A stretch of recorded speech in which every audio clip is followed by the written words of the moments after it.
أهلا بيكم معانا والحلقة العاشرة من نقطة سودة. ونقطة سودة آخر حلقاتنا في الأسبوع دوت.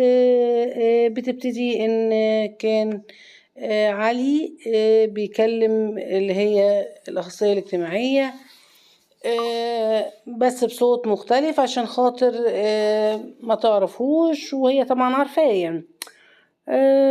دي حاجة. الحاجة التانية معانا هنا عمر جاب ورق هشام ولا هاشم اللي هو أخو فيروز اللي كان في السجن، وعرفها إن هو عارف إن هي كانت في السجن وإن هي السبب في قتل أيمن،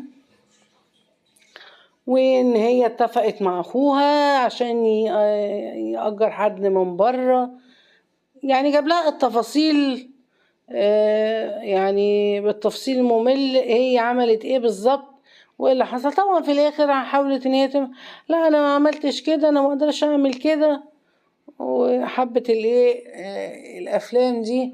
ولو انت ما كنتش عرفت او كنت انا هاجي اقول لك عشان تنقذني من هشام ده اخويا من الاب بس، وانا اصلا يعني خايفة منه، ده هو بيهددني، ده هو بيقول لما يطلع من السجن هيعمل فيا انا واختها اللي هي فريدة.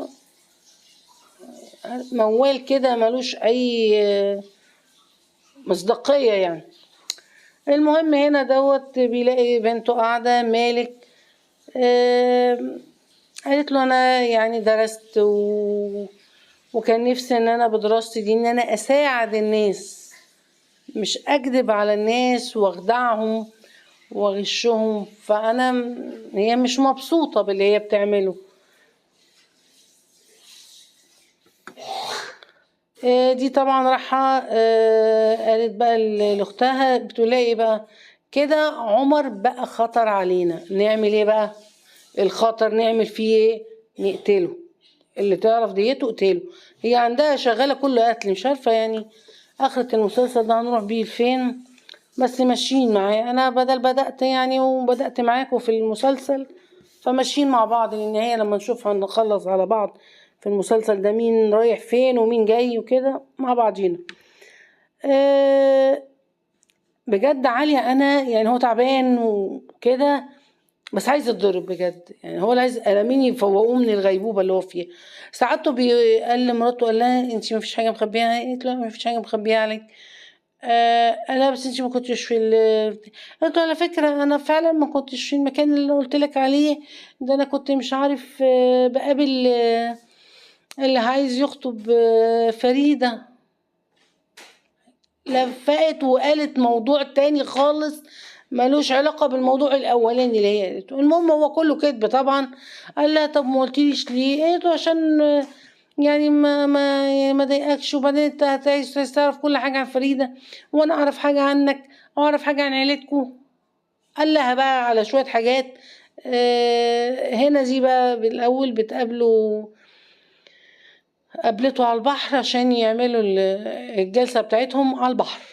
هي الجلسة على البحر تجنن الصراحة، واحد يفضفض ويقول حاجات كتير. قاعدين انت بس على البحر واحنا هنقولك على كل حاجة. المهم يعني انا شايفة ان هما الاتنين دول هيحبوا بعض في الاخر يعني انا شايفة لحد دلوقتي هما دول انقى اتنين في المسلسل يعني. اتمنى المسلسل ما يعمليش مفاجأة يعني وتطلع المواضيع مش كده يعني. هنا بقى اشرف عبد الغفور بيقول لها احنا دخلنا كده عش دبابير ودخلنا عيالنا عش دبابير، عيالك هيدخلوا هناك وممكن يدخلوا يبقوا في حضن السيوفي، واحنا اللي ما نعرفش نجيب عيالنا. قلت له انت بس ما تعرفش حاجة، خليك في الكرسي اللي انت قاعد فيه، انا عارفة ومعرفة عيالي كل حاجة.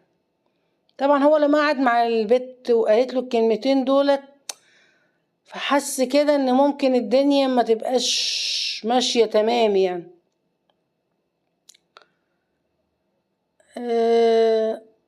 هنا بقى لما عرفت اللي انا ما قلتلكوش بقى عليها اللي هو علي الحلو اللي بيقول اي حاجة ده، قال لفيروز ان كان عمه كان كاتب وصية قبل ما يموت للبت دي لمنال، بس قبل ما يموت بيومين او 3 قطع الوصية دي وخلى الحاجة دي كلها لسعاد. ففي حاجة بقى هنا مش مفهومة، وطبعا دي راحت قالت الكلام ده للبت عشان خاطر تجيب بقى الوصية ديت. هي بتولع الدنيا يعني، انا شايفة كله بيولع في كله، ولعها ولع. نيجي الست الغلبانة دي الله يرحمها يا رب، ساعة بقى ما سماح انور قالت لها الكلام اللي قالته لها، حاسه ان ابنها كده في حاجه وهم مش عايزين يقولوا لها. طب جراله حاجه؟ مات فين؟ هي يعني مش مطمنه على ابنها. فقعدت تقول لعمر يعني انت زي ابني وانا مش عارفه. الاول قالت له على موضوع علي ان حاسه ان هو تعبان، وبعدين قالت له طمني بقى على على ابن. قال لها الاتنين كويسين. فجابت له المصحف، قالت له طب احلف على المصحف ان هيثم كويس. طبعا ما قدرش يحلف لان هو ما يعرفش. ده بقى ابو الصلح هنا رايح لمنولة،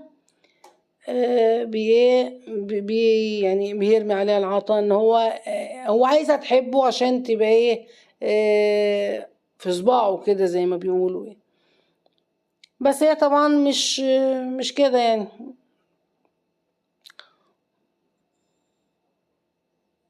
هي اساسا رافضة مبدأ الرجالة كلهم يعني. هنا فيروزة هانم والله ما عرفتها لما جابوها في الاول وهي عاملة في روحها ده. كانت قالت للبت ديت اللي هي عايزة قاعد عندها عايزة قلم بكاميرا، هتراقب وهتعمل بيه بنت اللذينة دي الله اعلم. هنا ده اللي هو ادهم ده بيقول له خلي بالك ان ممكن اختك تضيع منكو برضو، وان هي هتحب عمر. هنا تقريبا عمر وعلي هيجيبوا هيثم، لان هو هيثم اللي موجود دوت، وفي عربية تانية بتيجي بتاخده معرفش بقى، بتاخده وبيودوه هنا بس زي ما انتوا شايفين كده. هتاخده بقى وتوديه على المصحة ولا هياخدوه على البيت؟ مش عارفة بصراحة. هنعرف الموضوع ده في حلقة الأسبوع القادم، انتظرونا.